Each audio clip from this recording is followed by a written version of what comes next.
U.S. forces turning Iran's own drone playbook against them, deploying Iranian-inspired kamikaze drones for the first time in combat. It was all part of rare daytime strike, taking down senior leaders in Tehran, including its supreme leader, Ayatollah Khamenei. Fox News senior strategic analyst, retired four-star General Jack Keane, joins us now. General, thank you for joining us. We've seen the videos from CENTCOM of this, the first 24 hours. It was a bold target package and what appears to be flawless execution.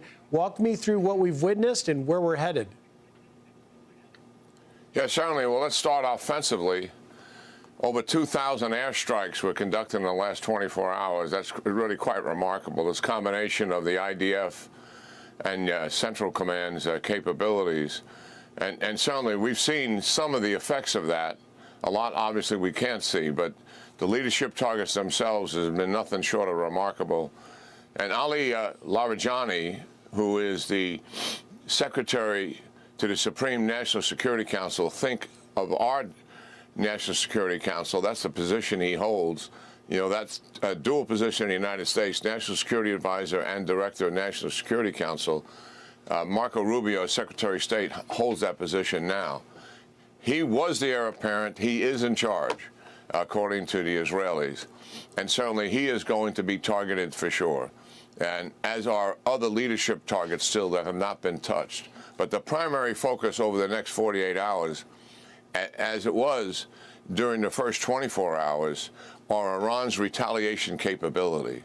We are hitting their ballistic missiles and certainly their drone storage sites and writ large. That will, in the next 48 hours, we'll likely touch 60, 70% of that capability. So we will see every single day less Iranian capability for retaliation for all the obvious reasons.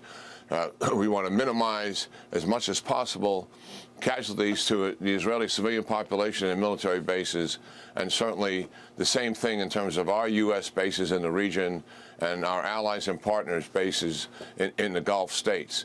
So that's going to receive a tremendous focus. And this was the plan from the beginning, to go conduct massive strikes against their retaliation capability, knowing even though overall Iran is in a weakened state, the thing that they worked on so earnestly after the 12-day war that ended in June was their ballistic missile capability and increase in drones. And that is receiving a primary focus here over the next 48 hours, excuse me.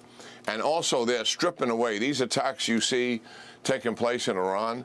We said at the outset that we fully intend to strip away the capability that Iran has to sustain this regime.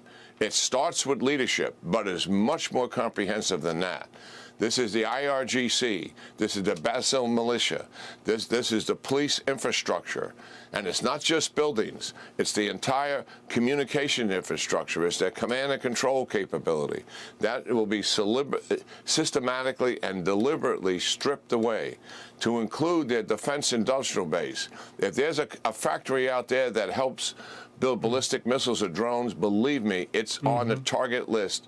They're going to take all of that away. So at the end of the day, Iran does not have a capability to recover its ballistic missile program. We intend to destroy that capability and also to destroy their drone capabilities. Offensive operations are in the early stages here.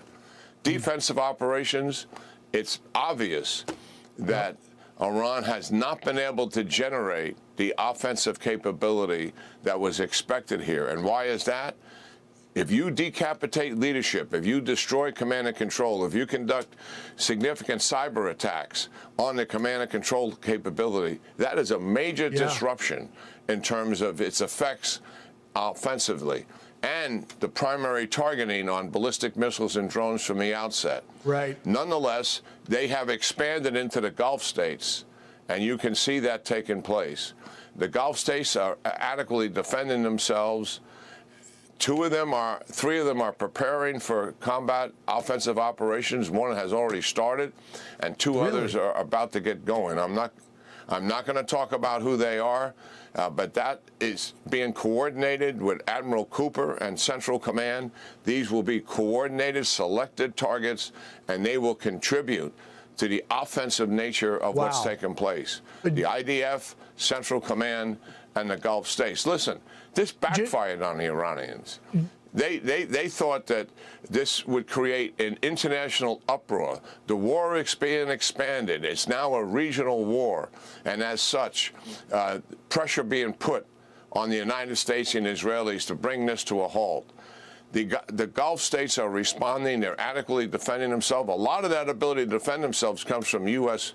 defense measures, by the way, that they have purchased from us in military deals.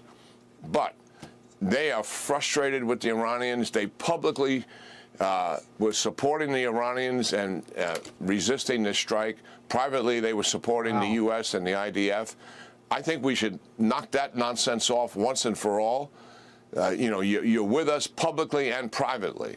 And hopefully they've learned a big lesson here from the Iranians. None of that worked with the Iranians. So, yes, we've got a coordinated response here that's taken place that will add to the effectiveness of our operations. We do have air superiority. That means we have freedom of the skies, and we can go where we want to go. There were attacks in 17 different provinces in the first 24 hours. Quite significant in those 2,000 or so sorties that were conducted. Well, in general, I think you may be making some news there. To have our Gulf state allies getting into this fight actively will be quite something to watch, and we're only 24 hours in. General Jack Keane, thank you for your time, sir, and your great insight. Yeah, great talking to you all.